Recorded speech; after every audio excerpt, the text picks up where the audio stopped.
Hey guys, welcome to the first edition of the Grassroots Pod. Today I will be talking with George, one of the co-founders of the Hudson River Hive, the supporters group for the reintroduced New York Cosmos that'll be coming to USL League One in 2026. So I'll have a brief interview with him. We'll go over some of the stuff that the supporters group is doing and the club is doing to really foster community and get ready for that 2026 season to really hit the ground running. I'll give a little bit prior to that of some backstory, give some of the history, because New York Cosmos is one of the most iconic clubs, maybe in the world overall. Pelé played there. It just has so much history.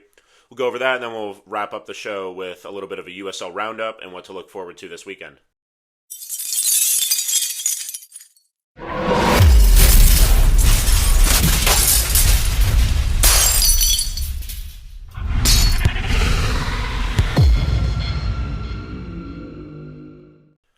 So to give a little bit of a backstory on the New York Cosmos, there's been now there will be three iterations of the team. The first one was from the early 70s to the mid 80s, and it was one that really jump-started soccer in general in the United States.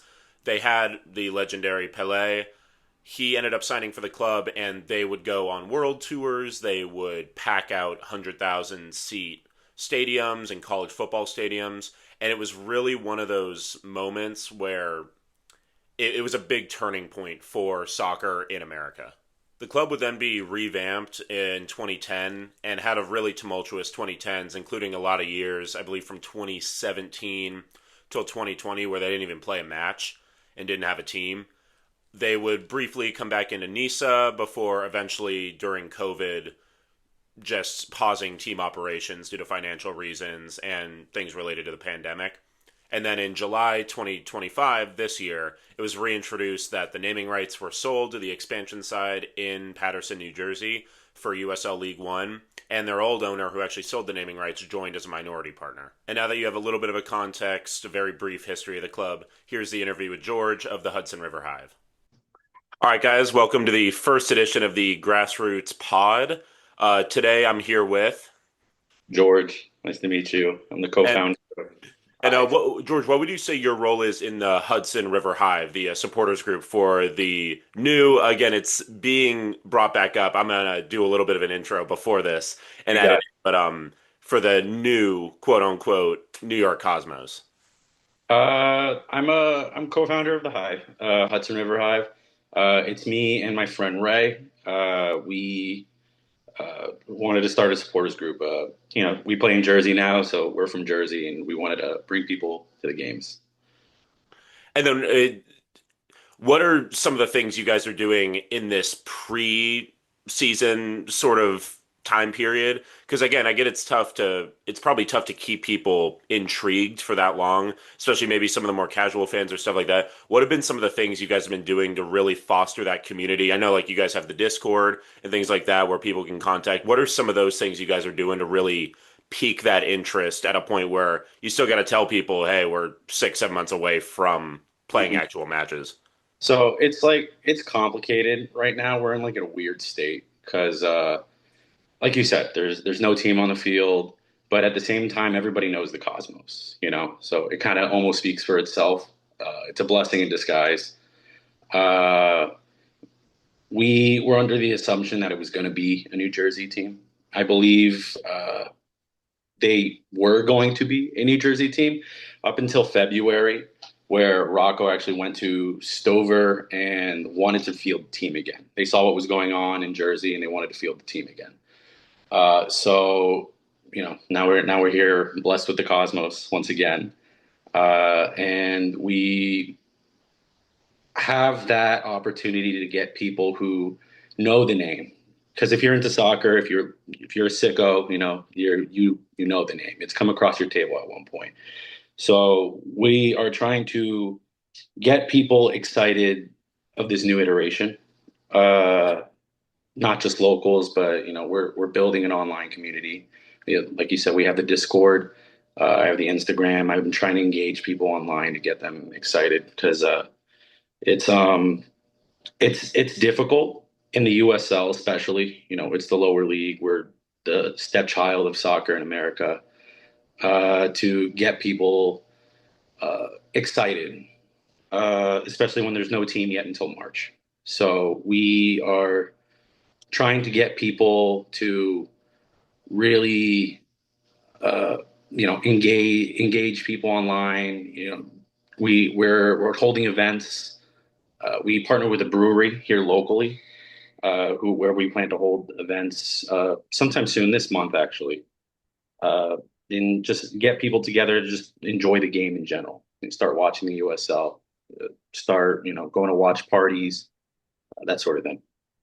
And how crucial do you think that part is? Because I've noticed in my like brief travels going to all these different USL and especially USL League One communities, that connection to the local businesses. I've noticed, without naming specific names, I've noticed that some clubs or supporters groups in the local businesses don't really have that like very, I don't know, strong bond. And then I've noticed in some of the more thriving supporters groups and areas like that, like I'd say AV Alta or Portland Hearts of Pine, they're constantly partnering with, like you said, breweries or local restaurants. How crucial is that towards fostering that community feel? Well, we want to build that. I believe personally it is very crucial. Probably one of the best branded clubs in the USL right now is Portland Hearts of Pine. It's kind of without saying. Uh, they've really laid out like a blueprint for people on like how to just do everything the right way. And I came in with this goal of trying to not mimic that, but create like our version of that here. It's currently uh, we're partnering with Vartage Brewery in Bloomfield. That will be announced probably before this gets released, and we want to meet people at the brewery because Vartage, if for the people who know, is a soccer forward brewery. It's um it's a place where Red Bull supporters gather. Gotham's gathers there. There's a Man U club there. There's an Arsenal club. It's a soccer center. It's more than just a brewery. So our goal was to partner with them and hopefully meet people that are willing to come out to watch a game, not at home, but with other people out there. And that's the kind of people that we want to bring into our community. And I feel like that's so huge too, because at the end of the day, even when you're at the actual matches, when they start happening, the whole point is of supporters groups and really the clubs in general is you're watching the game with people. So yeah, I Yeah, feel like whether it's on a screen or yeah, in person. yeah, those people just want to watch soccer. They want to watch soccer and they want to watch soccer with people. They want a community. They crave it. That's why they go to a brewery to do it. Because anyone can just throw a stream up on your TV or on your phone or whatever. You can watch it anywhere nowadays. But to meet people who want to engage with other people, I feel like nowadays is really difficult. Especially pre-pandemic, everybody's very isolated nowadays. So soccer really brings people together in that sort of sense. A brewery kind of does that by itself. That's Yeah. kind of the whole point of it. So, to find a location like that or just find some sort of place where people gather, like a third place, and find like-minded people who are just really into the game, is important. And then, sort of switching gears a little bit, how have the Cosmos specifically, how have they, if at all yet, I get it's still early on, how have they worked with you guys in terms of, getting the supporter section seating, things like that, all that, those little partnerships? Because a lot of these clubs, it's, the supporters groups, while they're not directly, maybe affiliated isn't the right word, but they're not directly, part of the club in that way where the owners own that and things like that. But I feel like a huge part of the supporter section is getting that the support from the clubs themselves. So, how, if at all, I get it's still early, has that relationship been with the club itself and its owners? So we personally we have a connection with the club. We talked to the front office there. They've been accused of really piggybacking off of the New York name, and that's understandable. I get it. I think it's a little bit different of a scenario than Red Bull is. Red Bull can be very blatantly accused of using it for marketing purposes, but the Cosmos is synonymous with New York beyond them announcing it now. There's been calls to like change it, but like it just wouldn't sit right. I mean, me personally, I live in Jersey, so I was excited for a Jersey team, but like to call them the Jersey Cosmos, and I know people won't agree with me on that, just doesn't seem appropriate. for what it holds. So for the Cosmos, they've really made an effort to be part of Patterson. I've seen what the front office has done, and they're not being very glitzy or glamoury about things, but they've reached out to charities in Patterson, local centers, and go to local events. They went to the Great Falls Festival in Patterson recently. They were there. They're on the ground and they're really not publishing it too much. But I have a connection with them. I've talked to them, so like I know they're there. They want to reach out to the public first, the locals, before they really reach out to the world. Yeah, the name kind of people know they're back. They haven't really heard much from them, uh, but they're back and they're trying to make themselves truly not just a global club, but like a local one. And I really do feel that way, and it will grow over time. I think with us, they have been. Uh, we've had good connection with them. We've had good relationship with them so far. They're focused right now on really just trying to get a team together because I think they only have maybe 6 to 5 months left before March, comes. So they we've been doing our work, putting our heads down, trying to really get things together before March happens, and we keep in contact. And then with that whole, because New York Cosmos, again, I'll have a little kind of section before where I give some basic background and stuff like that. Uh, But I get you guys are still, as you had told me, you still want to embrace that past, but you want to create your own future. You really want to look ahead more as opposed to looking backwards while still honoring that culture. How do you think that global, because New York Cosmos, Pele, it's a global brand, I think still. mm-hmm. How do you think that'll kind of a two-part question? First off, how do you think that'll help you guys get fans, or I mean, maybe hurt? Because it's almost like with the Red Bulls, some people are kind of turned off to that in a certain way just because it's the whole Red Bulls. It's just has that sort of like stigma to it. Mm-hmm. How do you think that'll affect getting more fans out to these matches and becoming legit Cosmos fans that attend these matches and actually consume media and things like that? And then also, how do you think you guys will be looked at by the rest of the league by having that? Because you guys, I mean, Portland is doing their thing. They obviously have created great branding, but it is still Portland, Maine. It doesn't have, the history. The club itself didn't have the history that Cosmos will have. So again, run along question, but first off, yeah, that, and then how do you think the rest of the league will sort of view you guys with that power?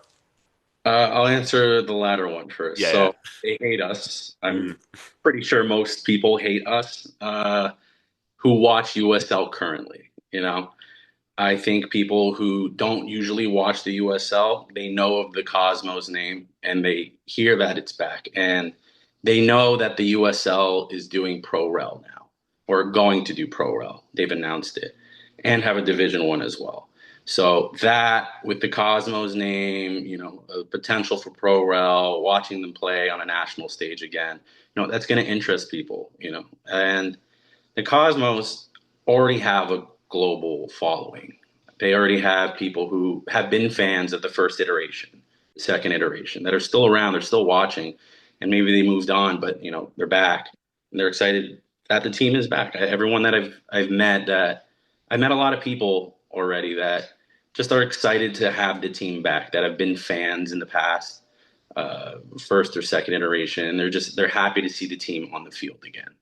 And again, there's a lot of criticism for this third iteration using the name and having a team in the USL play and using the same name that Pele once donned. But it's I think it's unfair to tell people how to be a fan, and I think this global audience that and global attention that they get is going to benefit us definitely, and we understood that and we saw that, so we're trying to build ourselves in like an online community as well. Supporters groups generally they have an online presence, but they're generally more of a in real life meeting together sort of thing. We see that there's going to be a lot of people who don't live in the New York area, who don't live in New Jersey, who probably want to watch the USL, that are maybe a little curious to see how the Cosmos do, or like what this team is going to be about. So we want to find those people. We want to bring them in. We're fortunate enough to uh, have this technology to like talk to people no matter where you are. I mean, you're in LA right now, and I'm the other side of the country. So it's important to reach those people too, because soccer is complicated in America. I feel that we need to have more teams. That there's not enough local teams for people to go and watch, and I personally experienced that because there wasn't a New York team, other than Westchester, but I didn't live in Westchester, to really root for in the USL right now. Uh, so I've been watching for 2, 3 years, and I was unfortunately a Miami FC fan for those 2, 3 years. And but that's what I mean. Like it doesn't really matter where you live. Doesn't really matter if you're local to the area or not. If you're interested in watching, and if you're interested in watching the Cosmos, we want to reach out to those people and have them join our community and be a part of it and give them some sort of space to talk about USL or just soccer in general with people in some sort of format, because it's hard to find that in real life. Totally. And I think that that's what USL has done, or at least the platform to have it is such a good job. Because I feel like the USL, it's kind of like me. I mean, I run a whole media page on it. It's kind of for those sickos with soccer where, Yeah, we're the few over here as opposed to in Europe. It's like, or South America, that's kind of the norm. yeah. What you brought up Westchester. This is probably going to be my most clickbaity question of the Hmm. interview, but derbies. I feel like there's such a huge, and especially at the USL level, in terms of creating that soccer culture, because at the end of the day, in sports, it's you can prove that you really care about your sport and your team if, in my opinion, you can also hate another team in your league or things like that. And I feel like that culture, especially in soccer specifically, the derby culture is so crucial to growing the game in the States. So just asking it bluntly, who would you say right now would be your main sort of rivals? It could be championship, it could be League One, it could be really anywhere. So I think the obvious answer is going to be Westchester right now. It's not so much because of the team. It's like soccer's been around in New York. It's not a new thing. MLS has been here for a while, and there's two teams in New York in the MLS. There's a clear rivalry there. And the Cosmos are kind of in a position where they can brand themselves as a Metro New York team, because they play in New Jersey, much like the Red Bulls do. Uh, and because it's America, it's a different league. We're seldom going to play an MLS team if we make it far enough in the Open Cup. I would love to see that. And I grew up a Red Bull fan. I still very much support them. But the Cosmos are in a different league, and I feel like we have a very unique scenario where you can be, a fan and a supporter of two different teams because they play in two different leagues. Uh, Again, I'm not the kind of person who's going to tell you how to be a fan. I know there's diehards for red or for green or for blue. Uh, so what I see is that there's going to be a lot of crossover. It's going to stem a lot from the MLS. Westchester already has a big NYCFC crossover there. And I'm noticing a lot of shared DNA between Red Bull and Cosmos because of where they are, because of who's going to be coming there. Uh, sure, there might step on each other's feet. There might be some people who don't agree with that. But that's just the situation that we seem to find ourselves in. So I think that Metro New York versus city proper, or if you can call Westchester city proper, some people call it upstate New York. That's the big debate. Yeah. But it's I think that is going to be our derby per se. I think that's a very American idea. You have to have a rival, you have to have a derby. Everyone's got to have a derby. I think maybe that's not the correct word to use. I don't even know what you would use because we've never played each other. So this is very much stemming from the past, stemming from the MLS. I do see that the Cosmos have, from the old fans, from the second iteration, they're very much in the conversation right now. They have a lot of bad blood between NYCFC fans. I wasn't watching the second iteration back then, but it seems like it was a big battle about MLS and just supporters of two different groups clashing with each other during Open Cup matches, during exhibition matches. So that the Cosmos already have a shared hatred for NYCFC with some outliers in there. So Red Bull and Cosmos definitely share that DNA. So you know that Westchester and to some degree NYCFC, even though seldom gonna ever meet each other. One can in U.S. Open Cup, that would be amazing. It would. Just with that whole dynamic. So Mhm. last couple questions here. First off, doesn't have to necessarily be a specific supporters group or anything like that. I know you had mentioned Portland Hearts of Pine in terms of the club and the supporters and how they've been doing a great job. Are there any USL clubs or because I feel like with every supporters group, it's the you put your own spin on it, but a lot of it's the same tunes, things like that, and you put your own spin and you make it yours. Is there Mhm. any specific style? Because traveling around, for example, at AV Alta, it's very sort of a South American style. They throw in a few more chants and things like that, but there's that very distinct South American style of ultras and chants and supporters, and then there's also that European style. Mhm. Have you guys put any thought into maybe not even intentionally, but that sort of style you guys want to have? Or are there any ultras, whether it be overseas or another USL club or even an MLS club, that you've seen do a really good job and you're like, hey, we're not going to copy that, but we can definitely take inspiration from that? I mean, like I said, I wanted to try to model ourselves online and in person over what Portland does. I think they really did everything right, like the clubs, their supporters groups, just the way they brand themselves, the way they carry themselves is just constantly like mint, just Mhm. 10 out of 10. Uh, I don't think that's what we're going to be. I think Portland is a very different situation. It's, in Maine. There's not many pro sports in Maine that I can really think of on the top of my head. I think this is the main team. It's the sport in Maine right now. We I'm not really like in a position to really say like what we are going to be exactly because we haven't really got together yet. We're rooting for a team that doesn't exist, that hasn't really fielded themselves in the last 8, 9 years, 9 years when 2026 comes. So I don't really know. I don't really know what it's going to be like. I have ideas on my head of what I want to see. But I'm just one guy, I'm just one guy who is just trying to get people together. So it's really just based on whatever the community we do end up having. I know Patterson has a large Peruvian population, so they uh, maybe like will have some South American influence. I know some of the people that we've been talking to that already watch Red Bull. They have a uh, Brazilian vibe to them. Some of them have an English vibe to them. Like it's going to be something that we develop over time. Uh, I don't know what the club wants to see. I think what they want to see is the stadium full. I would also like to see that.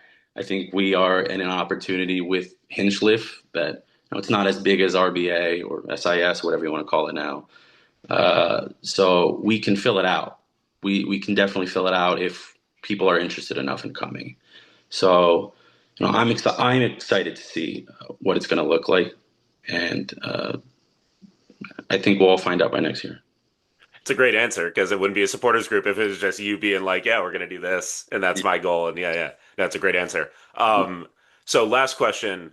I kind of asked this to all my guys that are in like supporters groups or, are running them. What would be, and I don't want to say pitch because that's not, you shouldn't have to pitch people necessarily to be like, hey, please come out to the games. But what would be somebody that might be on the fence, in May or something like that, or there might be a watch party in the coming months where they're just like, oh, I'm not doing anything today. Like, This looks interesting. What would sort of be your pitch, so to say, to get them to come out and try and get involved with the Cosmos, the Hudson River Hive, and really get involved in that community? So for us, we want to build a community. We want to find people. We want them to come to the games. That's how you build a community. You come and you meet people. So for us, like our pitch is uh, locally. So we're kind of like in a two different angles with this. Locally, we want to see local guys on the field. We want to root for a team that is built out of local people, that compete on a national stage, and people who are going to come out to games understand how important that is. It's hard to really see that or find that nowadays. I think there's a something fascinating, something beautiful about seeing or just watching the USL because there is more of that authenticity, that localness to it. I felt that when watching it. I felt that when I went to Rhode Island, when I went to Miami, that everyone there is from that place. And they're playing the game in a way that was originally meant to be played. And we kind of lost that.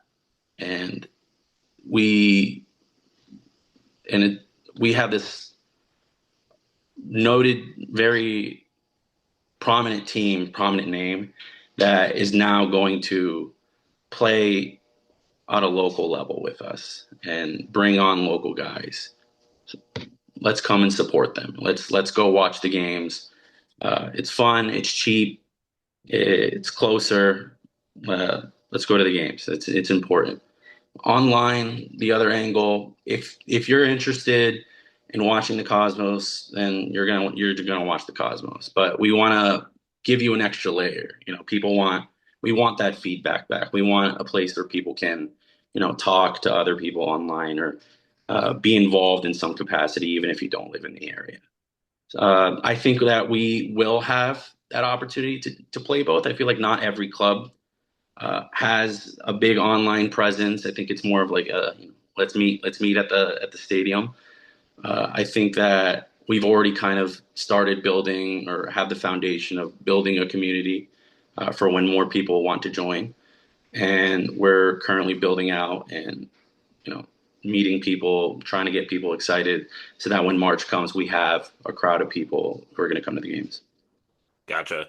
Well, thank you so much for your time. I really appreciate it. The Hudson River Hive and the New York Cosmos stuff will all be in the bio. I'll be posting clips and things like that. But thank you so much for your time. No, Kyle, thanks for having me.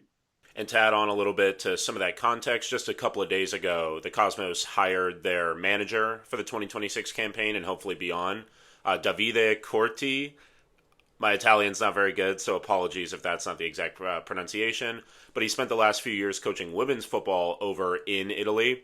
So I think it'll be a really interesting way to see how that play style transfers over and how we can sort of adapt to that USL League One, a lot of the times very direct style of play. Now, in this section, I'm going to review important, whether it be playoff considerations, in the future, hopefully relegation and promotion implications, things like that, or just staying top of the table. So one of those important results all across USL was a playoff battle between Union Omaha and Texoma, where both teams really needed the points to get into that playoff picture for USL League One.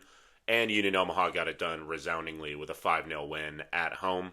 Another interesting one where maybe not as important for Knoxville, it is in terms of seeding, but for South Georgia Tormenta to pick up a 2-1 win at home against one Knoxville, a really strong side recently, is a great result for Tormenta, especially after that terrible start that they had to the season. They're really rounding in the form. One player that I have followed throughout the year, and he has not disappointed, is Niall Reed-Steven. Seems like he winds up on the score sheet, even as a sub, every single week. So that's definitely a player to watch for. Again, I'm hoping these players don't leave USL League One or the championship because I really want to see them play for multiple years and get into that promotion relegation system. But Niall Reed-Steven is a legitimate candidate to make waves and move up to a much higher league. Another one is my local team, AV Alta, hosted Forward Madison, one of my favorite clubs that I visited along my travels about a month or two ago. Not necessarily the most. It's definitely an important match for both. AV Alta is trying to solidify that playoff seeding. They're only a few points clear of that sort of danger zone, whereas Madison really needs to start stacking points. And I think a draw on the road they'll take. Obviously would like to have the full 3 as they're really trying to push in from those lower seeds. But overall, just a really entertaining match. I posted some highlights on the page, but I highly recommend you go to the USL on YouTube and watch the full highlights. 3-3 thriller, lots of back and forth. Nobody really ever, I don't believe anybody took a 2-goal lead at any point. I might be wrong on that.